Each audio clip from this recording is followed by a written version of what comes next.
Anda sudah bergabung. Rain. Bismillahirrahmanirrahim. Kita mulai pertemuan hari malam ini.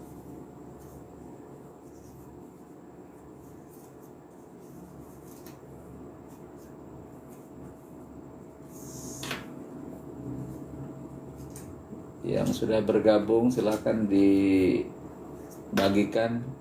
live-nya. Yana, sehat selalu ya Pak, amin, amin ya Allah. Waalaikumsalam. Ahmad Windy ya, siapa itu? Waalaikumsalam.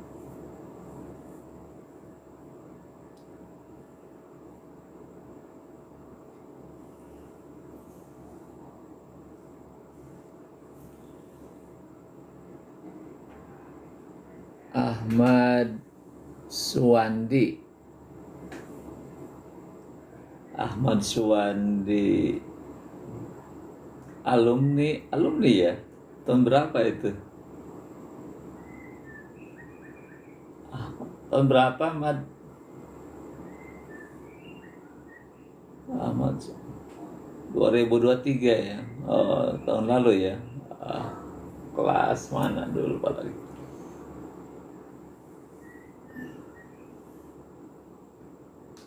Dua 2023 ya.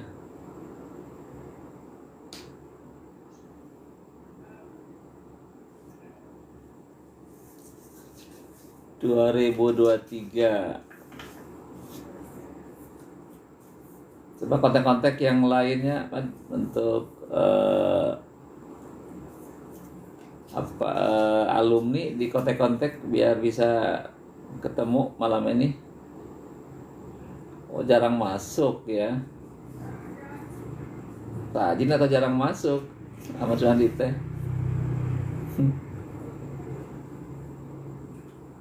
Orang terdekat.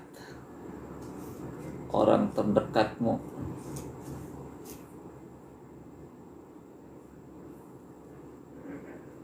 Suci Heriadi. Fahri Hakim.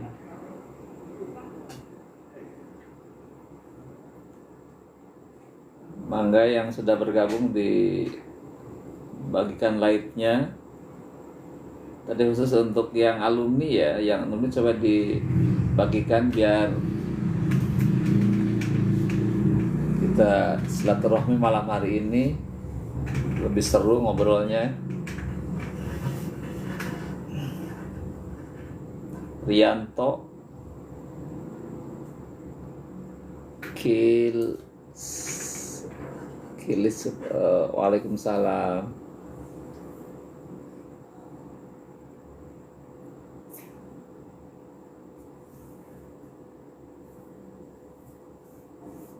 Orang terdekat, sisi.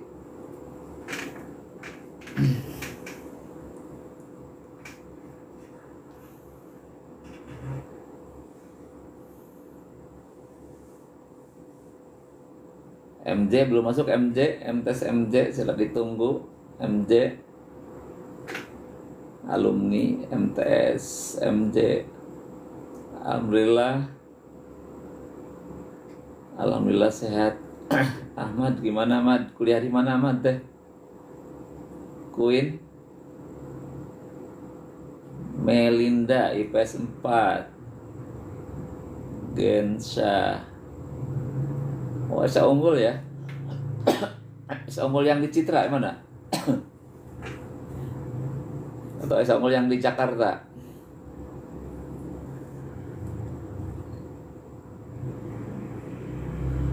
Oh, di Citra ya deket. Kili 12 IPS 2.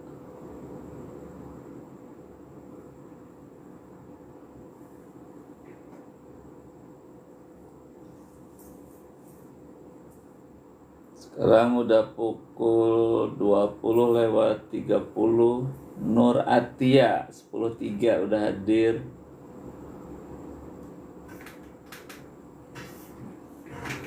Malongpong kumaha Malongpong aman? Malongpong aman terkendali, aman Sulaiman. Siva Amara 10.3 hadir. Fadil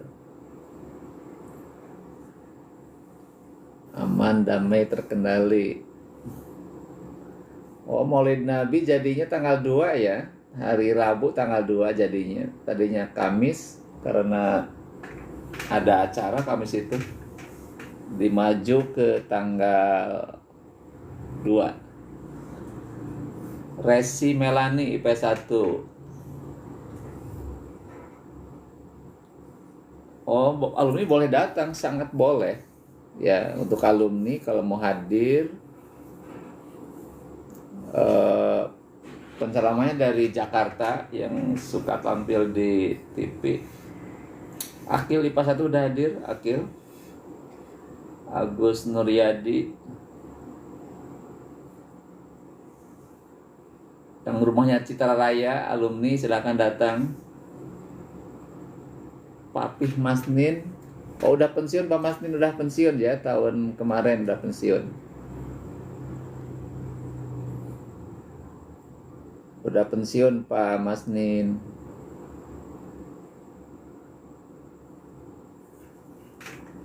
Ya mangga eduikeun sehat sadayana. Mangga. Deal hadir Deal.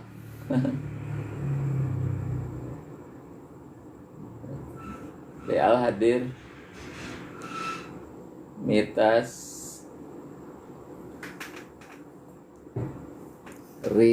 Raihan sudah bergabung. Waalaikumsalam. Star sudah bergabung. Rosita Engkat sudah bergabung. Angeling Endang. Ya, Maulid tanggal 2 ya, Maulid Nabi insyaallah. Itu sudah tidak ada perubahan lagi kayaknya, udah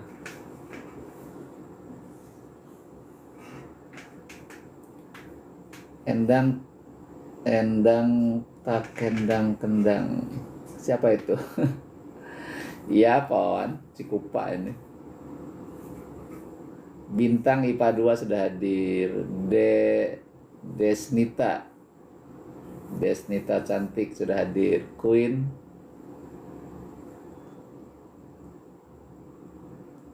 sudah hadir. Raihan 10.2. Sira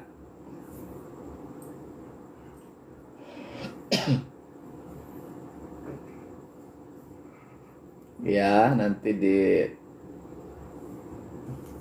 tes lagi itu hafalannya.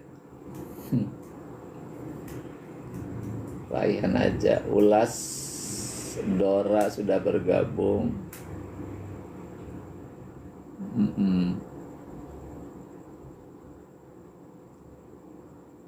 Tesnya di rumah ya, tesnya di rumah habis maghrib. April. Najul sudah bergabung.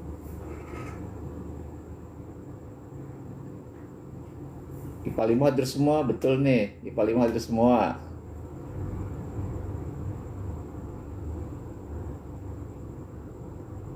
Suuzon waspada apa ya? Suuzon dengan waspada. Suuzon.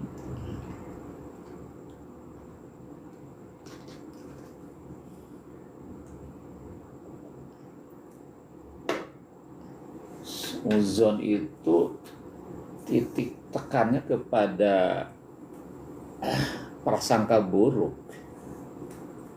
prasangka buruk. Kalau waspada itu ya kehati-hatian, itu sangat berbeda. Jadi kesan awal itu yang sujud itu ya dia udah punya cara pandang buruk tentang orang itu. Kalau waspada ya kehati-hatian, belum tentu punya prasangka buruk. Ya, ada perbedaan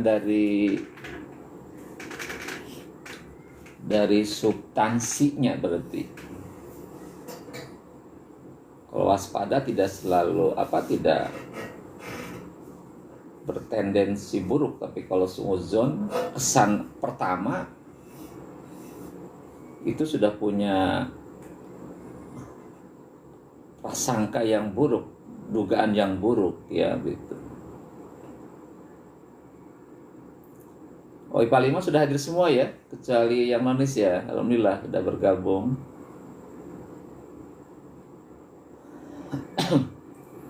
Ya udah baik, karena waktu sudah lewat dari jam 20.30, sekarang udah 20.38 menit.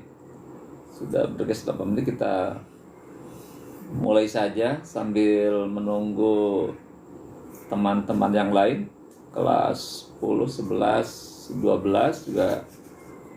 Yang dari Miftahul Jannah juga ditunggu kehadirannya ya, dan juga para alumni yang sekarang sudah mulai bergabung.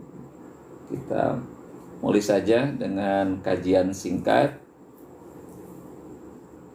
Ya, nanti kita baru ada obrolan di antara kita ya, ngobrol. Nanti ada hal yang perlu disampaikan, mangga disampaikan saja. Mudah-mudahan saya bisa memberikan jawaban atau sedikit pandangan ya tentang apa yang disampaikan oleh teman-teman di acara ngobrol ini. Alumni 23, lagi ngumpul ya. Nanti buat persiapan itu ya, persiapan reuni tanggal 6 Oktober berarti ya. Ya, Haikal udah hadir ya. Ya, bismillahirrahmanirrahim. Assalamualaikum warahmatullahi wabarakatuh.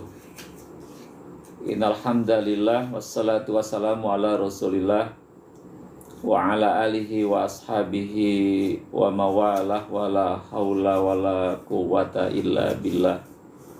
Rabbi shrah li sadri wa yassir li amri wahlul 'uqdatam min lisani yafqahu qawli. Rabbi zidni ilman warzuqni fahma. Allahumma inna nas'aluka ilman nafi'a wa rizqan halalan thayyiba wa amalan mutaqabbala. Rabbi auzi'ni an ashkura ni'mataka allati an'amta alayya wa ala walidayya wa an a'mala salihan taradahu wa adkhilni bi rahmatika fi ibadikas salihin. Amin ya Allah ya rabbal alamin. Para siswa kelas 10, 11, 12 SMA 4 Kabupaten Tangerang, juga para siswa dari kelas 7, 8, 9 Miftahul Jannah, juga para alumni semua dan rekan-rekan sahabat di mana saja berada yang sudah bergabung dalam acara rutin ngobrol setiap malam. Alhamdulillah sampai hari ini, saat ini Allah masih menganugerahi kita nikmat yang sangat banyak.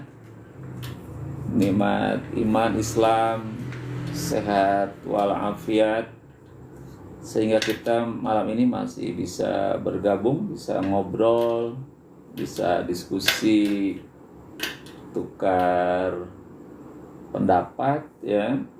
Mudah-mudahan hal-hal yang dibutuhkan jawaban, saran akan bisa ada jawabannya ya, kalaupun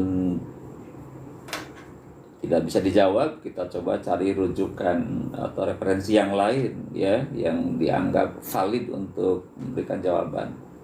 Yang kedua, kita jalin ukhuwah di antara kita ya, terus ukhuwah kita bangun karena kekuatan umat Islam ada di antaranya dalam ukhuwah itu ya. Jadi kita bangun kekuatan persatuan umat ya, wahdatul ummah di antara kita semua.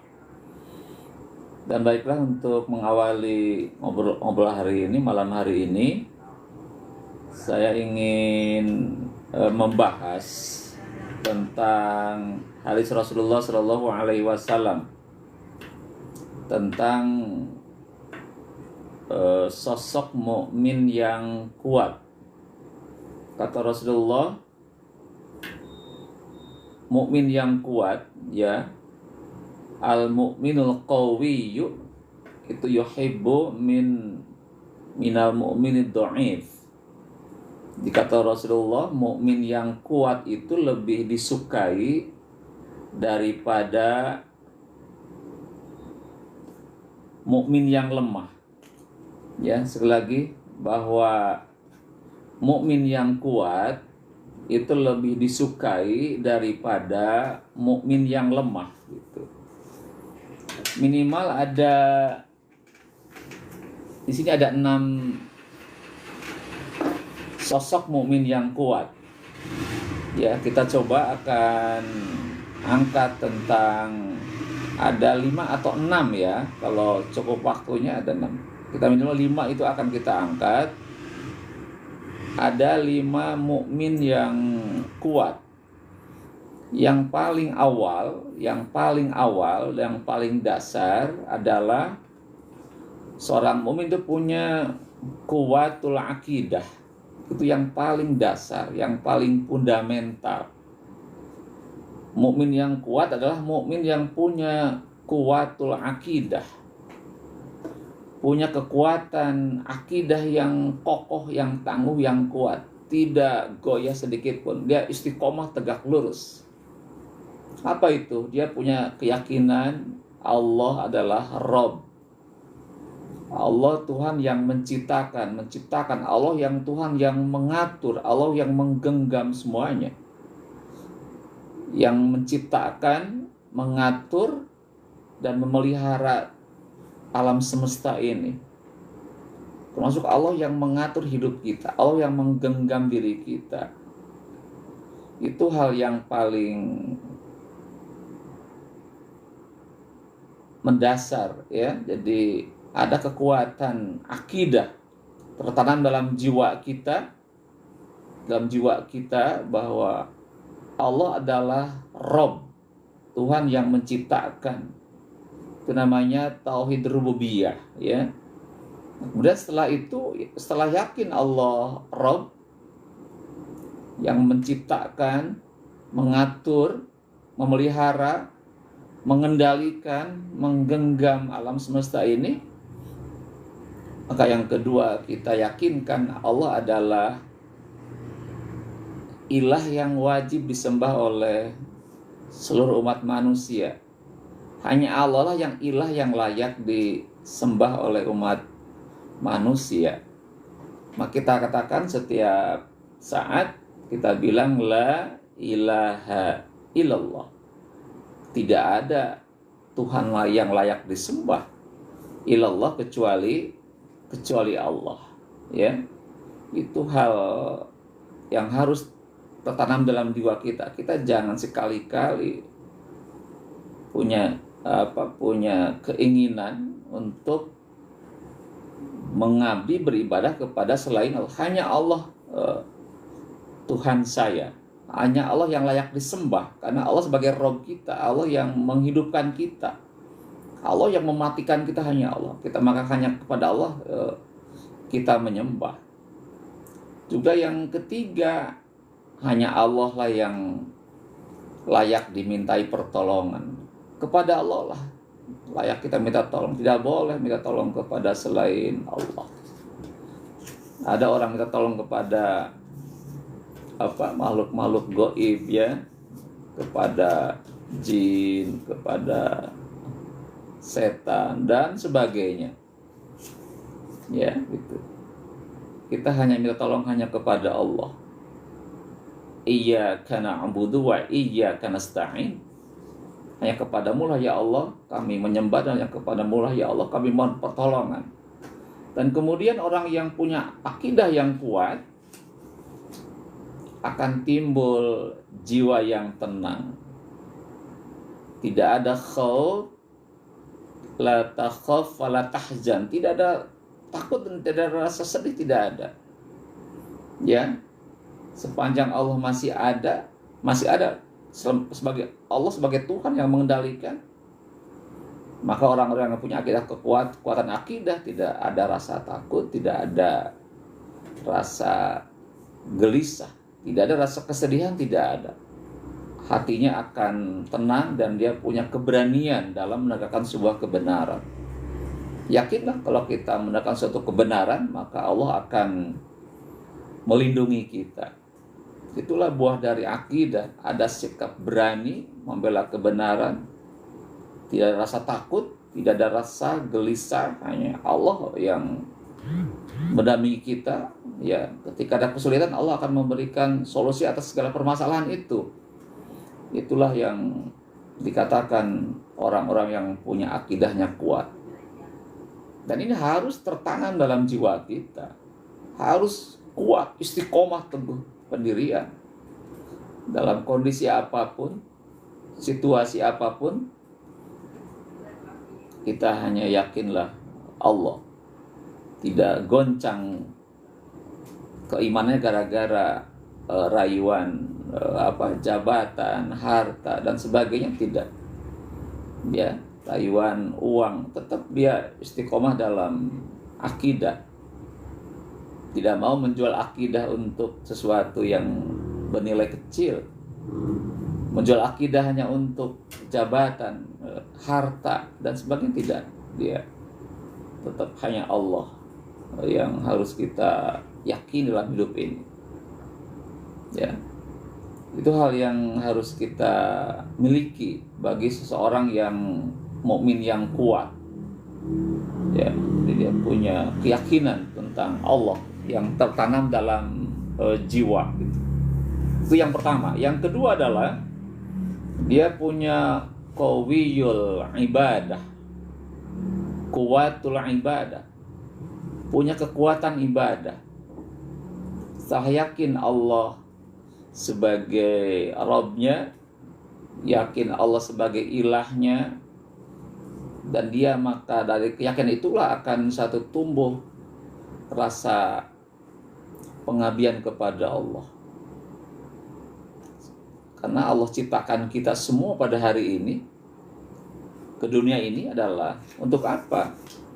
Wa ma khalaqtul jinna wal insa illa liya'budun. Dan tidaklah aku ciptakan jin dan manusia kecuali hanya untuk beribadah kepada Allah. Ayat lain Allah katakan, ya ayyuhan nasu u'budu rabbakumul ladzi khalaqakum waladzina min qablikum la'allakum tattaqun. Wahai manusia, sembahlah Tuhanmu yang telah menciptakan kamu dan orang-orang sebelum kamu agar kamu menjadi orang-orang yang bertakwa. Jadi hidupnya mukmin yang kuat adalah hidupnya adalah untuk beribadah kepada Allah. Baik ibadah mahdhah maupun ibadah ghair mahdhah, dia lakukan sebaik mungkin. Secara khusus ibadah mahdhah itu Allah jabarkan, Rasulullah jabarkan di dalam rukun Islam yang 5. Kata Rasulullah, buniyal Islam ala khamsin, syahadati alla ilaha illallah wa anna muhammadar rasulullah wa iqamis shalah wa itaiz zakah wa shaumi ramadan wa hajjil bait man istata'a ilaihi sabila. Jadi orang-orang yang imannya kuat, maka dia selalu taat beribadah kepada Allah. Dia jaga sholatnya, ya, jaga waktu sholatnya di awal waktu.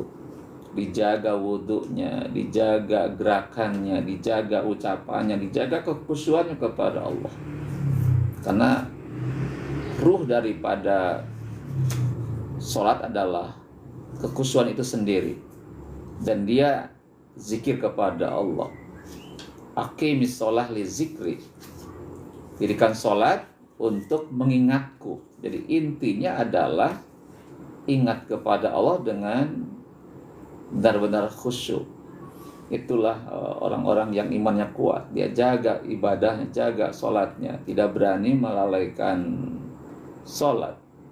Ya, fawailul lil musallin, celakalah orang-orang yang sholat. Kenapa dia celaka? Alladzina hum an sholatihim sahun, itu orang-orang yang sholatnya lalai hatinya, juga melalaikan waktunya. Yang kedua, alladzina hum yuraun, yaitu orang-orang yang riya sholatnya, pengen dipuji oleh orang lain. Jadi sekali lagi bahwa mukmin yang kuat adalah orang yang punya kekuatan ibadah yang luar biasa. Dia tidak hanya ibadah-ibadah yang wajib, ibadah sunnah pun dia lakukan. Ya, di keheningan malam dia terbangun menghadap Allah. Apa yang menjadi keinginannya, apa yang menjadi masalahnya, dia curhat kepada Allah dan mohon Allah yang memberikan solusi atas segala permasalahan itu. Sepertiga malam dia terbangun, komunikasi dengan dialog dengan Allah itu. Itulah orang-orang yang imannya kuat, dia sandarkan hidupnya hanya untuk Allah. Itulah yang kedua. Jadi orang mukmin yang kuat, yang hebat adalah orang-orang yang menjaga ibadahnya dengan sebaik-baiknya. Ya, tidak dijaga hubungan dengan Allah secara baik. Itu yang kedua, adalah orang-orang yang punya kuatul ibadah. Ya, gitu. Terus yang ketiga adalah orang yang punya kuatul ilmi. Ya, kuatul ilmi artinya kekuatan ilmu. Jadi orang-orang mukmin yang kuat, orang yang punya ilmu yang mumpuni. Dia disibukkan hari-harinya untuk belajar keislaman, ya, belajar sains, belajar ilmu sosial dan sebagainya, dia pelajari gitu. Kenapa? Karena kata Rasulullah dalam hadisnya mengatakan, man arada dunya fa'alaihi bil ilmi wa man aradahuma wa man aradal akhirah fa'alaihi bil ilmi wa man aradahuma fa'alaihi bil ilmi. Jadi kata Rasulullah, barang siapa orang ingin bahagia dunia, ingin meraih dunia, itu harus dengan ilmu. Dan kalau juga orang ingin meraih akhirat, itu juga harus dengan ilmu. Dan ingin meraih kedua-duanya juga harus dengan ilmu. Jadi urusan dunia itu harus ada ilmunya. Petani pengen taninya sukses, berhasil, harus menguasai ilmu pertanian. Ya, mau bisnis, usaha, harus paham, menguasai ilmu tentang bisnis. Ya, tanpa menguasai ilmunya, bertani, ya, jadi pengusaha dan lain-lain sebagainya, maka tidak dapat meraih kesuksesan. Itu dibutuhkan dengan ilmu, apalagi untuk meraih akhirat dibutuhkan ilmu yang memadai. Bagaimana agar sholatnya diterima oleh Allah, itu harus dengan ilmu. Bagaimana cara berwudu yang baik, bagaimana gerakan sholat yang baik, yang benar, bagaimana bacaan yang baik dan benar, bagaimana memahami bahasa sholat dengan benar, itu butuh dengan ilmu gitu. Jadi kalau kita ibadah tanpa ilmu, mardudatun la tuqbal, akan tertolak dan tidak akan diterima gitu. Makanya ini sebuah peluang bagi kita terus setiap menit, setiap detik terus belajar mengkaji Islam. Untuk apa? Untuk mengilmui ibadah kita, ya, mengilmui muamalah kita. Karena tanpa dasar ilmu yang benar, maka ibadah pun itu kualitas sangat-sangat rendah. Maka setiap waktu kita selalu mengkaji ilmu. Bisa langsung diskusi dengan para alim, para ulama, atau kita membaca buku, atau kita menyimak dari kajian-kajian di YouTube. Itu suatu cara kita bagaimana mengilmui. Dan juga dalam kehidupan dunia ini kita harus mau saintek. Terlebih sekarang adalah era digital, ya, era informasi, ya, era informasi yang sangat hebat. Sekarang adalah era teknologi. Maka mutlak kita untuk menguasai sains dan teknologi, ya, gitu. Tanpa menguasai teknologi, ya, kita akan kalah dalam persaingan. Sekarang persaingan global itu adalah sejauh mana kita menguasai ilmu. Ya, lihat teknologi tingkat tinggi itu Jepang sudah sangat menguasai. Ya, produk teknologi itu Jepang benar-benar itu sudah menguasai dunia. Terus Cina, ya, pendatang baru dalam bidang teknologi tinggi. Produknya sangat luar biasa. Kita orang Indonesia masih kalah dengan teknologi dari Jepang, Cina, Eropa, ya, gitu. Produk-produk otomotif itu kita kalah. Dan juga dari informasi, ya, kita juga kalah di situ. Maka dari itu, untuk menata hidup yang baik, yang kuat, maka orang-orang mukmin sekarang harus jangan kalah dengan orang-orang Jepang, jangan kalah sama orang Cina, sama orang Eropa. Kita pun kuasai teknologi tinggi. Ya, negara punya banyak modal, sekolahkan anak-anak kita, ya. Setelah menguasai agama dengan baik, pondasinya udah kuat, sekolahkan ke luar negeri di bidang teknologi tinggi, dan diraih ilmu yang cukup, kembali ke Indonesia, kembangkan di situ. Negara memberikan satu kesempatan, peluang, kasih modal yang cukup untuk mengembangkan teknologi tinggi itu. Insya Allah kalau itu dilakukan, maka ke depan Indonesia akan menjadi sebuah negara besar. Tapi kalau saat ini nggak dikasih peluang, ya, nggak dikasih peluang untuk mengembangkan dirinya dalam pengembangan sains dan teknologi, ya, susah untuk maju anak-anak muda itu, ya, karena butuh modal, ya, butuh dana yang besar. Apalagi kuliah di S2, S3 di luar negeri, itu dananya udah sangat besar. Sekali lagi, untuk yang ketiga ini, orang-orang mukmin itu wajib menguasai saintek. Tapi dasarnya adalah ulumuddin, ilmu agama itu yang paling mendasar. Paling dasar lagi adalah ulumul Quran. Ilmu Quran adalah paling mendasar. Ya, Rasulullah ketika melakukan pendidikan dasarnya kepada para sahabat, ya, yang utama adalah ilmu Al-Quran dulu sebagai dasar dalam hidup ini. Setelah Quran dikuasai, baru merangkak kepada pengembangan sains dan teknologi. Karena kalau sudah punya dasar yang kuat, yang kokoh, maka ilmu tidak bisa diselewengkan. Itu karena kenapa ilmu sekarang menyimpang, ya, ada penyalahgunaan. Misalkan teknologi nuklir, senjata sekarang disalahgunakan untuk membunuh orang, ya. Jadi sekarang ini teknologi nuklir itu disalahgunakan. Kenapa? Mereka tidak punya dasar agama yang kuat.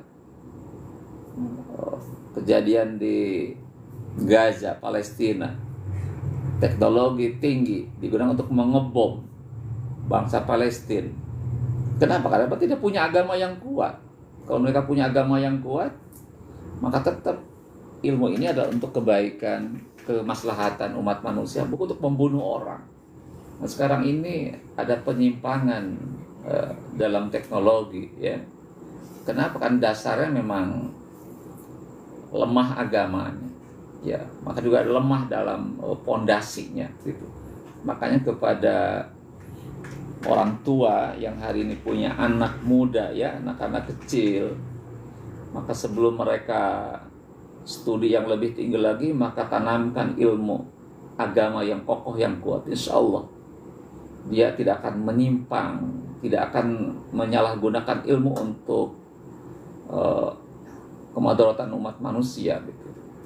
Itu yang ketiga, ya. Jadi orang mukmin harus menguasai ilmu dalam berbagai segi, dalam berbagai disiplin ilmu yang sangat banyak itu. Juga terlebih ilmu kedokteran sekarang itu harus dikuasai oleh orang-orang mukmin, ya. Orang sakit sekarang mahal biayanya itu. Maka kalau orang Islam punya kemampuan di dalam ilmu medis, ya, teknologi dalam bidang medis, saya kira itu bisa memperkecil penanganan kasus-kasus orang yang sakit, ya, gitu. Itu yang ketiga, sesuai yang dirahmati Allah. Jadi kita harus punya ilmu yang kuat. Sekarang masa-masa belajar di sekolah, harus serius belajarnya, sungguh-sungguh, niatkan untuk belajar, ya. Aku datang untuk belajar dan pulang membawa ilmu yang cukup. Insya Allah setiap waktu akan mendapat ilmu yang banyak, itu sebagai bekal hidup kita ke depan. Kemudian yang keempat adalah kuatul mal, ya. Kuatul mal, kekuatan harta. Kenapa itu penting? Kita pahami bahwa agama itu tegak, ya. Yang pernah saya baca adalah dengan dua hal yang paling pokok. Satu adalah bil ilmi, kedua bil mal. Jadi kalau agama pengen tegak, ya, pengen tegak di dalam masyarakat ini, di antaranya ada dua tadi, dengan bil ilmi ulama, ilmunya para ulama. Yang kedua bil mal, dengan harta yang cukup. Tadi kalau pengen punya anak yang berilmu, itu kan butuh dana yang besar. Tanpa ada harta, bagaimana bisa menyekolahkan anak, ya? Tidak ada sekolah gratis, tidak ada. Di mana yang gratis? Beda dengan di Mesir, ya, di Al-Azhar, atau di Brunei Darussalam, dan negara-negara yang maju itu pendidikan itu kan gratis. Malah saya dengar di Brunei itu sampai S3 itu negara sudah memberikan beasiswa. Nah, kalau di kita, ya, itu butuh dana yang besar, itu, ya, gitu. Jadi nanti juga ke depan anak sekolah sekarang memang masih sekolah kan, tapi nanti ke depan akan menjadi orang tua juga. Maka siapkan kekuatan harta yang memadai, yang cukup. Kalau untuk menjadi seorang alim, orang berilmu, itu butuh dana yang kuat, ya. Saya pernah kaji dalam kitab Ta'limu Ta'alim. Ada 6 syarat dalam belajar. Ya, yang pertama adalah zakaun, harus ada kecerdasan. Kedua ada hirthun, ada semangat. Ketiga ada istibar, ada kesabaran. Yang keempat adalah ada bulgoh, ada biaya yang disiapkan, gitu kan. Nah, kalau tidak ada biaya yang disiapkan, mau kuliah di mana? Sulit. Sekolah swasta, negeri juga tetap ada biaya, ya, ada biaya, tidak gratis. Gitu. Perlu dana. Makanya kalau tidak ada dana, ya sulit bagi kita untuk menyekolahkan anak, ya, ke pesantren misalkan. untuk uang asramanya berapa, uang makannya berapa, terus SPP-nya berapa, itu dana yang harus disiapkan oleh orang tua, ya itu. Maka dibutuhkan dana yang kita harus kaya, orang Islam itu harus kaya, ya. Di orang Islam itu harus kaya raya. Nanti dengan kaya raya itu dia bisa membiayai sekolah, membangun masjid. Itu dengan apa? Ya dengan uang. Kalau nggak ada uang, beli semen dari mana? Kita pengen mendirikan sebuah madrasah, sekolah Islam dengan uang. Kita pengen membangun pesantren yang hebat, yang maju kelas dunia misalkan, yang modern, itu juga butuh uang. Jadi kalau orang Islam itu, orang mukmin itu miskin, fakir, tidak punya mal yang cukup, ya sulit bersaing dengan orang-orang non-Islam. Maka disinilah kita wajib menguasai ekonomi, ya gitu. Wajib menguasai ekonomi harus dikuasai oleh kita.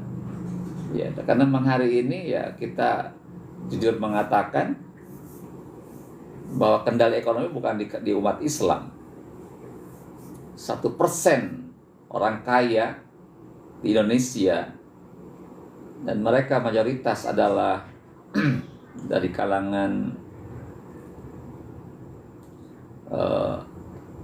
pendatang, itu menguasai 50% aset nasional, ya gitu. Nah, kita umat Islam tidak berdaya dalam bidang ekonomi ini, ya gitu.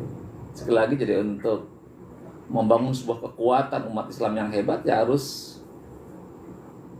ekonomi harus dikuasai, ya. Kita harus, harta kita harus melimpah, ya gitu.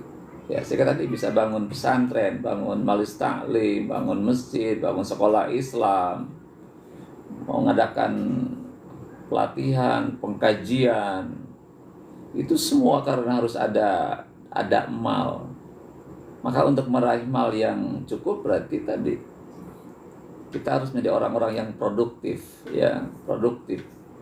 Sehingga ekonomi akan kita kuasai dengan baik.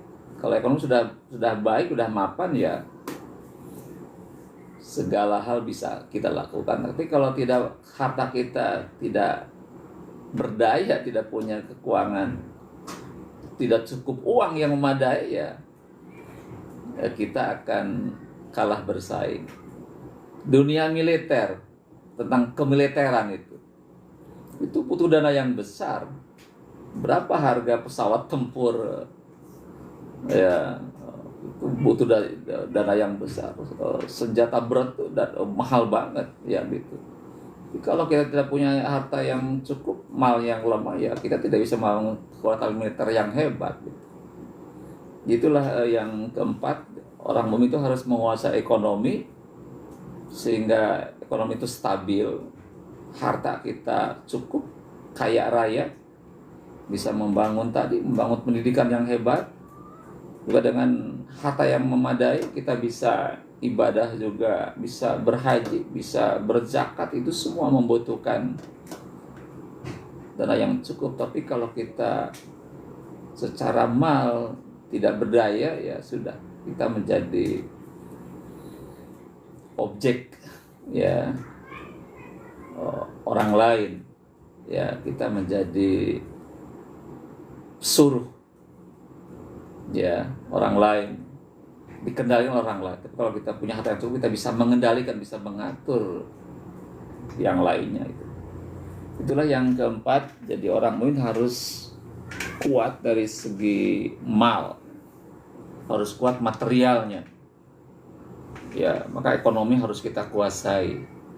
Tanpa mal yang cukup, maka pendidikan Islam, pendidikan yang lainnya umum juga akan sulit untuk kita bangun, ya. Persaingan sekarang ditentukan juga oleh aset, oleh harta yang kita miliki. Baik, itu yang keempat ya. Kemudian yang kelima adalah kuatul jasad. Ya, kuatul jasad. Itu artinya apa? Kekuatan badan kita.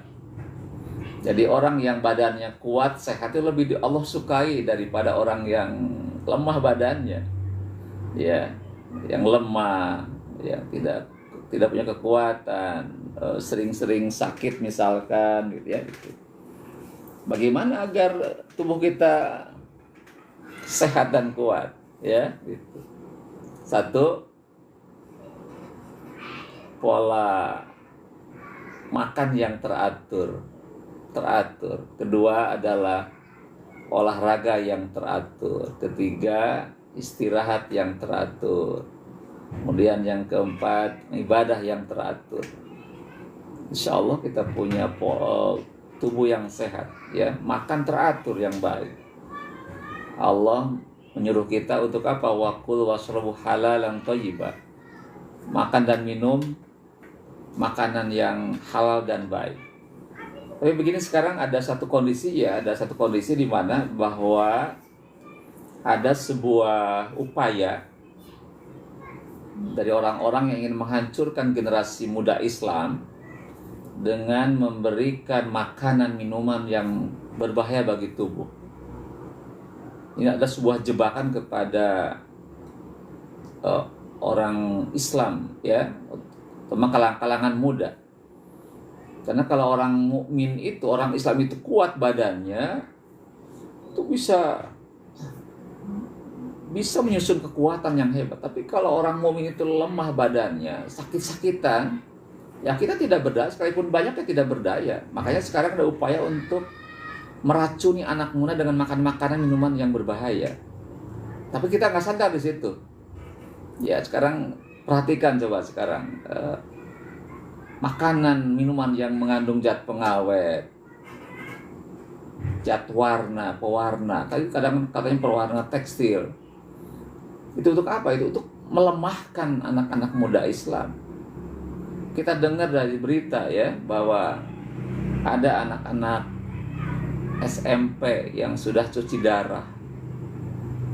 Gara-gara apa itu? Karena gara pola makan yang salah, pola minum yang salah.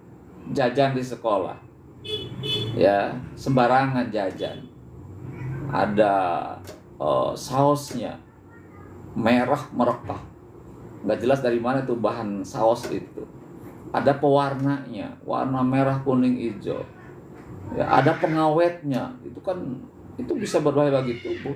Yang kadang-kadang kita orang tua juga anak kadang-kadang tidak sadar itu. Mungkin jangka pendek belum terasa, tapi kalau jangka ke depan, jangka lama itu baru. Ya, sekarang kenapa usia hidup sekarang semakin berkurang? Ya, kalau zaman dulu usia hidup itu cukup panjang, sekarang usia hidup manusia itu sekarang semakin pendek. Semakin pendek. Kenapa? Adalah faktor makanan yang salah. Ya, itu. Makanya tadi kita harus lebih cerdas, lebih selektif ya di dalam pola makan, pola tidur, pola kerja, olahraga juga harus baik. Maka tanpa keteraturan dalam makan, minum, olahraga, istirahat sebagainya, itu bisa merusak jasad anak-anak muda Islam. Ya, maka saya berharap kepada anak muda yang hari ini, maka jaga pola makan yang baik, ya, lebih selektif dalam memakan. Jangan hanya karena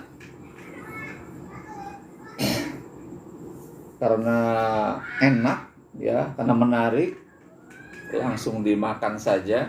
Ya, tapi coba dilihat itu struktur gizinya, kebersihannya, terus kandungan higienis itu diperhatikan ya.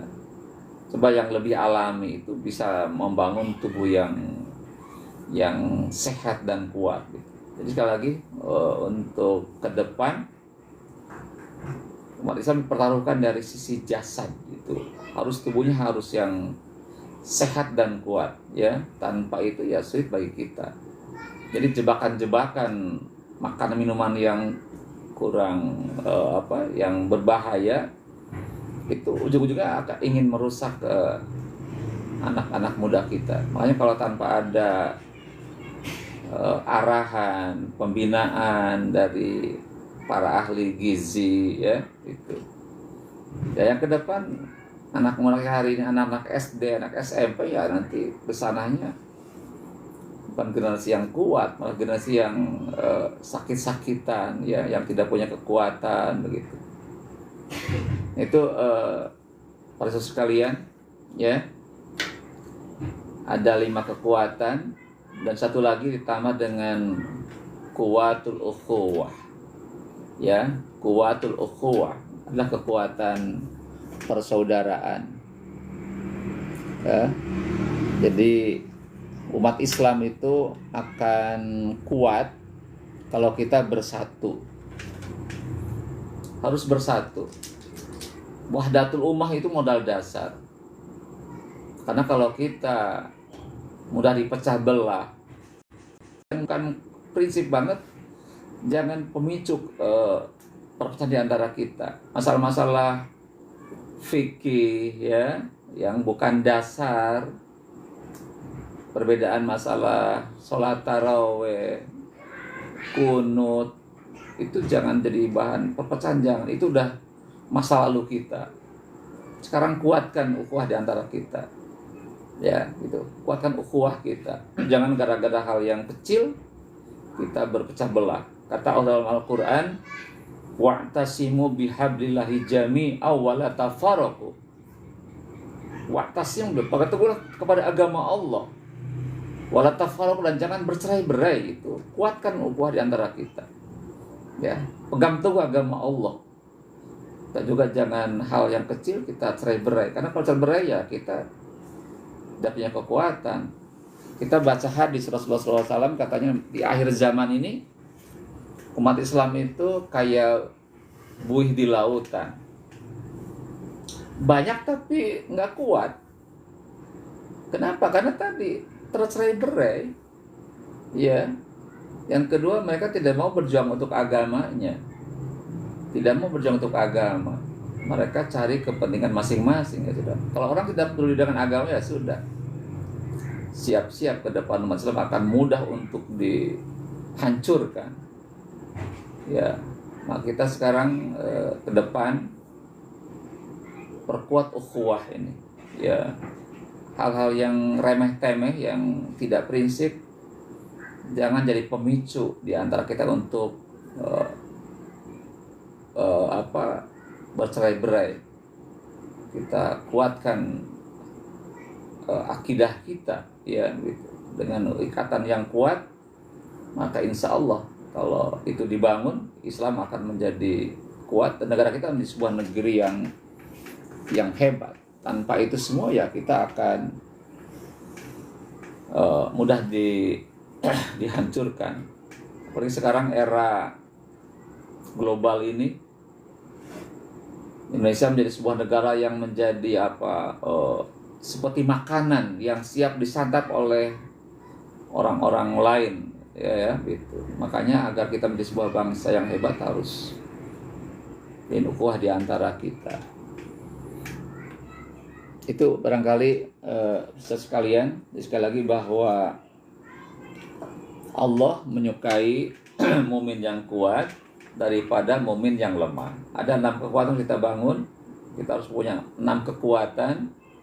Satu adalah kuwatul akidah, kekuatan akidah. Kedua, kuwatul ibadah, punya kekuatan ibadah yang hebat. Ketiga, kuwatul ilmi, kekuatan ilmu yang mumpuni. Yang keempat, kuwatul mal, kekuatan harta yang cukup. Yang kelima, kuwatul jasad, kekuatan jasad badan yang kuat dan sehat. Yang keenam adalah kuwatul ukhuwah, kekuatan persaudaraan di antara kita. Insya Allah kalau itu dibangun, orang Islam adalah orang yang hebat. Kata Allah, kuntum khairu ummah, kalian adalah sebaik-baiknya umat. Itu harus kita buktikan dalam kehidupan ini. Itu barangkali untuk kajiannya. Ada waktu beberapa menit ke depan, mangga yang mau disampaikan.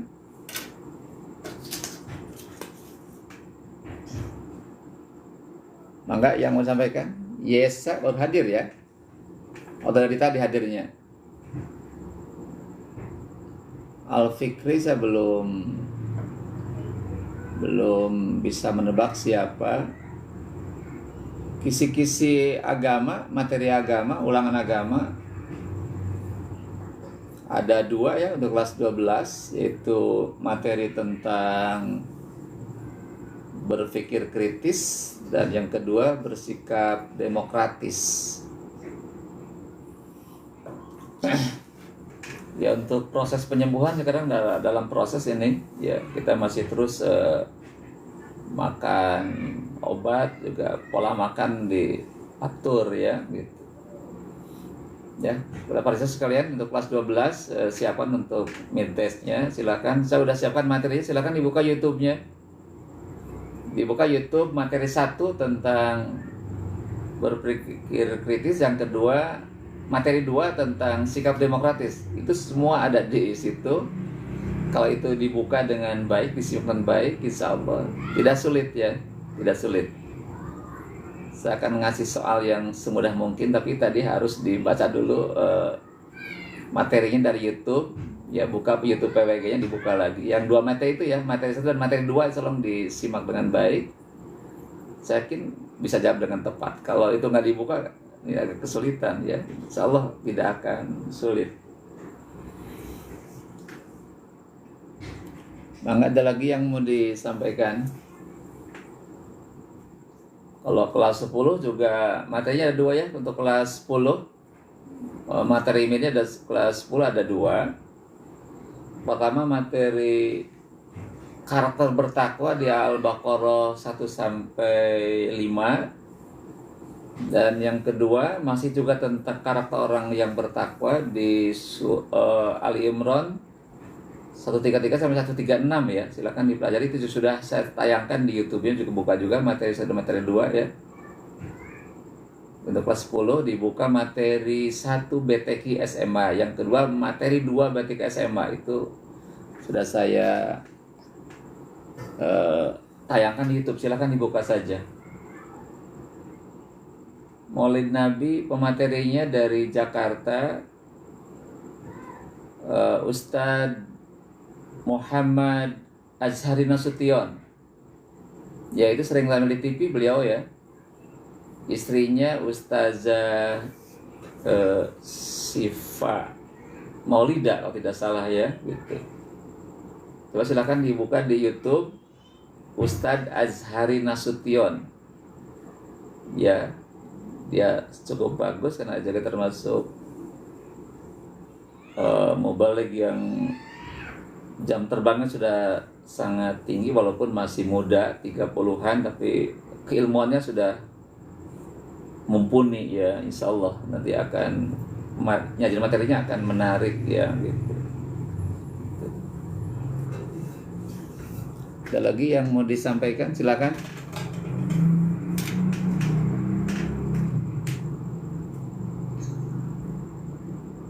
Sekarang udah pukul 9.30 ya.